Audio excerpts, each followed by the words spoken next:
সারা বাংলাদেশে বিএনপিকে অনলাইনে প্রচার প্রচারণা বা মাঠ পর্যায়ে দলীয় নেতাকর্মীদের একত্রিত করে যে অ্যাক্টিভিটিস গুলা চালাচ্ছিলেন, যারা খুব বেশি আলোচনায় ছিলেন কিন্তু মনোনয়ন পাননি, তাদের মধ্যে ঢাকা মহানগর দক্ষিণ যুবদলের সদস্য সচিব রবিউল ইসলাম নয়ন।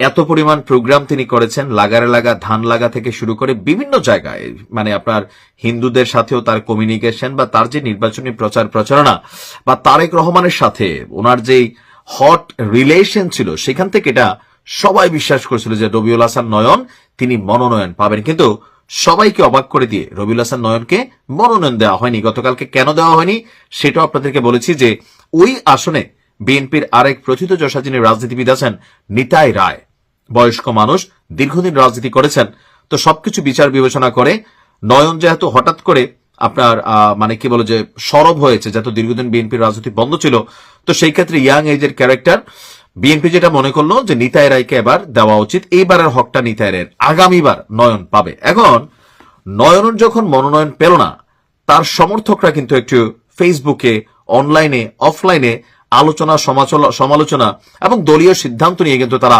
প্রশ্ন তুলছিল। এমনকি সারা বাংলাদেশে আপনারা দেখতেছেন রাস্তাঘাট অনেক জায়গায় ব্লক, ট্রেনের রাস্তা ব্লক, টায়ারে আগুন, মানে চাকায় আগুন দিয়া কর্মী সমর্থকরা যার যার নেতারা মনোনয়ন পায় নাই সবাই প্রতিক্রিয়া দেখাচ্ছে।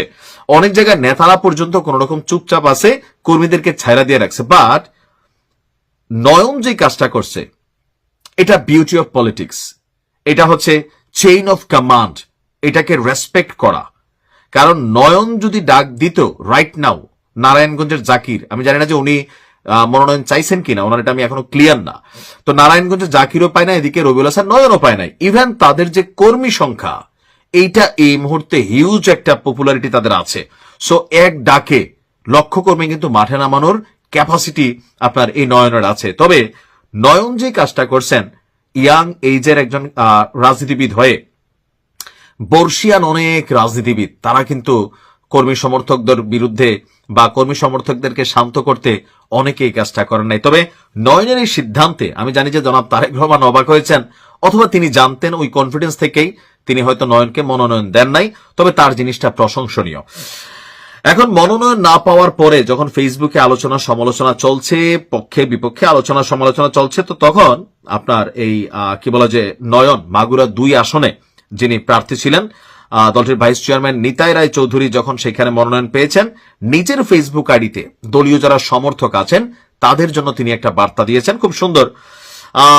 তিনি লিখেছেন, বিএনপির ভারপ্রাপ্ত চেয়ারম্যান জনাব তারেক রহমান সাহেবের নির্দেশনা মাগুরা 2 সংসদীয় আসনে বিএনপির সব পর্যায়ের নেতৃবৃন্দকে সব ধরনের সংঘাত এড়িয়ে চলার জন্য আহ্বান জানাচ্ছি।